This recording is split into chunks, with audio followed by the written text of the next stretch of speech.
Hey everybody, welcome back to Big Red EDC. Got another knife review for you tonight. Tonight we're going to be talking about the BGT, that's Bravo Golf Tango Tactical Folding Knife. Now, if you see this knife, it's possible it looks a little bit familiar. It would appear to me that it is a copy of the Tucson TS20. You can tell me what you think about that. But this is an Amazon purchase. Our good buddy Dave from many of the knife Facebook pages like the Sharp Spot, Jimmy Slash's Facebook page, shared a, what is it, Vipon? Grey Poupon? No, Vipon, I believe is how you say it. A few days ago, and the knife was normally priced at like 22 something, and you could get it for $9.95 or something like that. So I was like, whoa, for less than $10, yeah, I'm gonna check that out. So this is what we have. Like I said, it is the BGT Tactical Folding Knife. Full stainless steel construction on it. Can't talk there.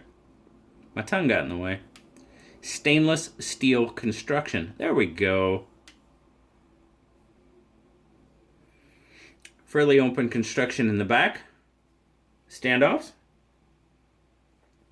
I really dig the contouring on the handle. It's pretty cool.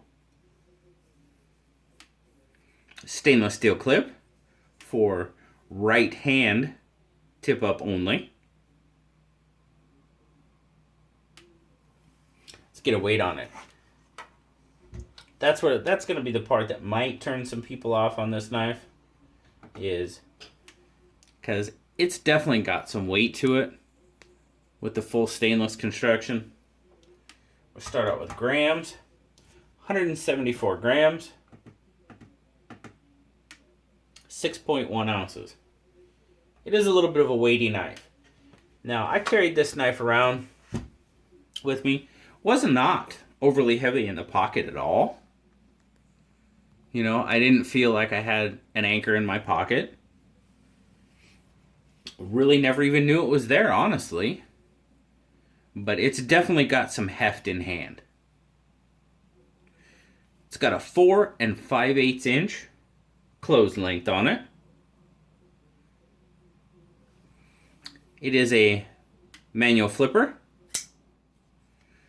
with a ball bearing pivot. I tell you what, that action is pretty smooth.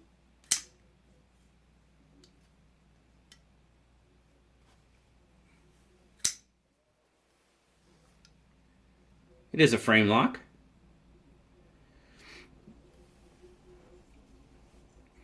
Now once you get it open, it's got a 3.5 inch D2 Tanto style blade. Now, I don't know if that's Chinese D2 or true D2. So for, regular price at $22, it could possibly be pretty close to true D2. Got a 3.25 inch cutting edge on it, and that's from tip to sharpening choil. 8.25 inch open length on it. It is made in China. Let's see, you can see there on the blade, it says D2. I'm not 100% sure. That looks like IVTT to me. I'll let you make the call on that. We'll get some dimensions on it here. Handle thickness at its widest point, I'm coming out with 0.48. And scale width comes out to, I'm coming out with just under an inch, 0.92 for width. So my overall take on the knife. It has a pretty decent feel in hand, really. Now on Amazon they advertise this contouring as non-slip, no slip. Haven't dealt with it when it's wet, so I can't really speak to that. But it does have a fairly decent feel in hand. Get a pretty good grip on it. Now I will say, right under here and where the liner, the separation for the liner lock, it is a bit sharp there. So it's something you do have to keep in mind, because your finger's going to lock up right there, and that portion is a little, I mean, it's not bad. It's not like it's going to tear you open or anything, but kind of a lack of detail there, I would say.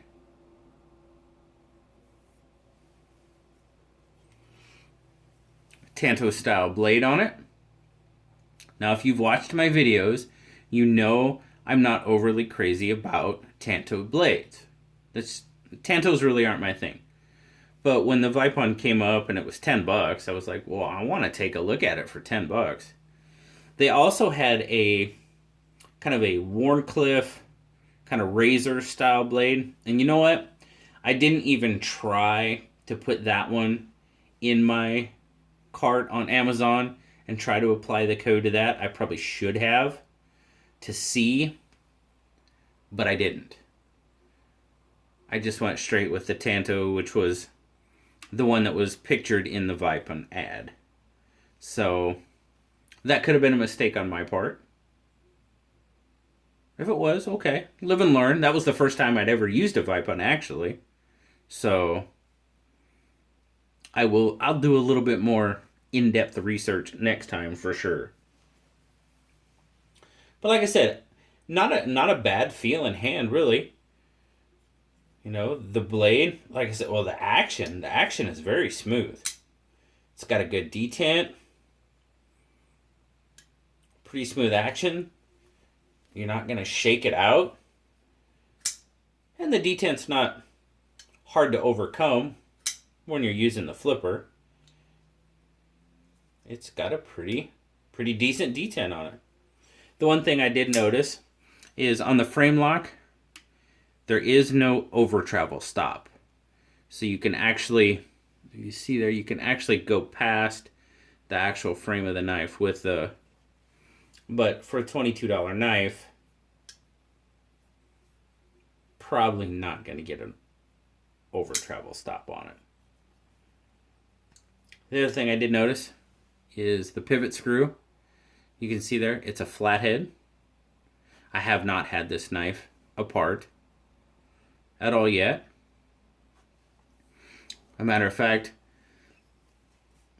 this knife will probably be part of my 300 giveaway. My 300 subscriber giveaway. For the simple fact that, like I said, I had to check it out. Tanto's not my favorite style blade, but it's really not a bad $10 knife, honestly. For everything you get. I guess the other little, the little finer points that I pointed out, it's a pretty smooth action knife. And the weight, 6 ounces, I mean, that's a decent sized, decent weighted knife. And you can see there, the centering's pretty good on it. Other thing looks pretty centered to me. I'm trying to, there you go. it's fairly well centered. So not a bad knife overall. Blue ended up giving it a 7.5 on the budget knife scale. You know, he was taken from the fact that, you know, the smaller details, the sharp edges and stuff, and the flathead screw on the pivot. He wasn't a big fan of that. But like I said, on Amazon, it goes for $22.99 regularly. And like I said, I had a Vipen for, it was, I believe, $9.95, $9.98, something like that. So it might be something you want to check out. If you're interested in checking the knife out, go on Vipen and see if it's still available. And like I said, this, I mean, to me, it's a copy of the Tucson TS20. I mean, if you go look at a TS20, it's this knife. So we have a Chinese copy of a Chinese knife. Okay. It is what it is. For $10. Not a bad knife for $10, I'm telling you. Does it beat the Kubi? Not quite. But still, not a bad knife overall. That is the BGT Tactical Folding Tanto. Available on Amazon, as I said. Until next time, guys, like, subscribe, leave me a comment down below. What do you think? Have you seen the TS20? Do you have a TS20? What's your opinion on it? Let me know down in the comments. I'd greatly appreciate it. Until next time, guys, I'll talk to y'all later. You have a great day, great night. Bye-bye.